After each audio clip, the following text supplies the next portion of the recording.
মধ্যপ্রাচ্যে অদৃশ্য অস্থিরতার রেখা টানা হয়েছে। কূটনৈতিক টানাপোড়েন, সামরিক তৎপরতা আর ইরানের ভেতরে নতুন করে জেগে ওঠা ছাত্র বিক্ষোভ, সব মিলিয়ে পরিস্থিতি দ্রুত বদলে যাচ্ছে। এই প্রেক্ষাপটে ইসরায়েলের বেন ওরেশন বিমানবন্দরে মার্কিন সামরিক বিমানের উপস্থিতি নতুন করে জল্পনা উস্কে দিয়েছে। সোমবার বিমানবন্দর এলাকায় মার্কিন এয়ারফোর্সের KC-135 রিফুয়েলার ও C-17 গ্লোবমাস্টার কার্গো বিমান দেখা যায়। এগুলো আকাশে যুদ্ধ বিমানকে জ্বালানি সরবরাহ এবং ভারী সামরিক সরঞ্জাম পরিবহনের কাজে ব্যবহৃত হয়। সাম্প্রতিক সপ্তাহগুলোতে যুক্তরাষ্ট্র মধ্যপ্রাচ্যে যে সামরিক শক্তি জড়ো করছে তারই অংশ হিসেবে এসব মিশন এসেছে বলে ধারণা করা হচ্ছে। তবে ইসরায়েলি কর্তৃপক্ষ এ বিষয়ে আনুষ্ঠানিক কোনো মন্তব্য করেনি। খবরে জানা গেছে অন্তত 2টি রিফুয়েলার কাতারের আল উদেইদ ঘাঁটি থেকে এসেছে। একই সময় বিশ্বের বৃহত্তম বিমানবাহী রণতরী USS জেরাল্ড আর ফোর্ডকে গ্রিসের ক্রিট দ্বীপের সুদা উপসাগরে দেখা গেছে। ধারণা করা হচ্ছে এটি একটি সরবরাহ এবং লজিস্টিক স্টপের অংশ। এর আগে মার্কিন প্রেসিডেন্ট ডোনাল্ড ট্রাম্প মধ্যপ্রাচ্যে এই ক্যারিয়ার স্ট্রাইক গ্রুপ মোতায়েনের নির্দেশ দিয়েছিলেন। ইতোমধ্যে আরেকটি রণতরী USS আব্রাহাম লিঙ্কন ওই অঞ্চলে অবস্থান করছে।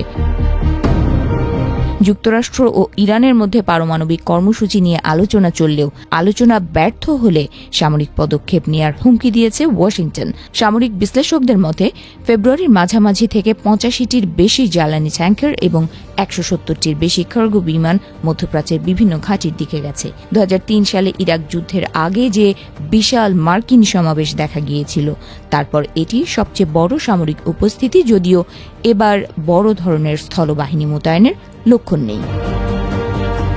এদিকে আঞ্চলিক উত্তেজনার মধ্যে লেবাননে মার্কিন দূতাবাসের কয়েক ডজন কর্মীকে সতর্কতামূলকভাবে সরিয়ে নেওয়া হয়েছে। জল্পনা বাড়ছে যুক্তরাষ্ট্র ইরানে হামলা চালালে ইরান সমর্থিত সশস্ত্র গোষ্ঠী ইসরায়েলের বিরুদ্ধে পাল্টা আঘাত হানতে পারে। ইরানের ভেতরেও পরিস্থিতি ক্রমেই উত্তপ্ত হয়ে উঠছে। বিশ্ববিদ্যালয়গুলো পুনরায় খুলতেই রাজধানী তেহরান সহ অন্তত 8টি শিক্ষা প্রতিষ্ঠানে নতুন করে বিক্ষোভ ছড়িয়ে পড়েছে।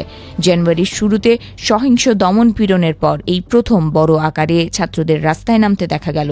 বিবিসি নিশ্চিত করেছে তেহরানের পাশাপাশি ইস্পাহান এবং মাশহাদেও বিক্ষোভ হয়েছে। সামাজিক যোগাযোগ মাধ্যমে ছড়িয়ে পড়া ভিডিওতে দেখা যায় তেহরানের একটি বিশ্ববিদ্যালয়ের শিক্ষার্থীদের সঙ্গে বাসিজ মিলিশিয়ার সংঘর্ষ হয়েছে। কোথাও কোথাও মিলিশিয়া সদস্যরা শিক্ষার্থীদের আশ্রয় নেওয়া ভবনে ঢোকার চেষ্টা করছে। এক নারী বিশ্ববিদ্যালয়ের শিক্ষার্থী সরকার বিরোধী স্লোগান দিতে এবং শাসক গোষ্ঠীর পতাকা পোড়াতে দেখা গেছে। নারী, জীবন, স্বাধীনতা স্লোগানে আবারও ক্যাম্পাস প্রতিধ্বনিত হয়েছে। প্রসঙ্গত জানুয়ারির দমন অভিযানে হাজার হাজার বিক্ষোভকারী নিহত হয়েছে বলে বিভিন্ন মানবাধিকার সংস্থা দাবি করেছে, যদিও সরকারি হিসাবে সংখ্যাটি অনেক কম দেখানো হয়েছে। পরিস্থিতি এখন এমন এক পর্যায়ে পৌঁছেছে যে ভারতের পররাষ্ট্র মন্ত্রণালয় তাদের নাগরিকদের ইরান ছেড়ে যাওয়ার পরামর্শ দিয়েছে। মধ্যপ্রাচ্য এখন এক অনিশ্চিত সন্ধিক্ষণে দাঁড়িয়ে। কূটনৈতিক আলোচনা সফল হবে নাকি সামরিক সংঘাতে রূপ নেবে বর্তমান উত্তেজনা, সেই উত্তরই এখন সবচেয়ে বড় প্রশ্ন। আন্তর্জাতিক মহল পরিস্থিতির দিকে সতর্ক নজর রাখছে।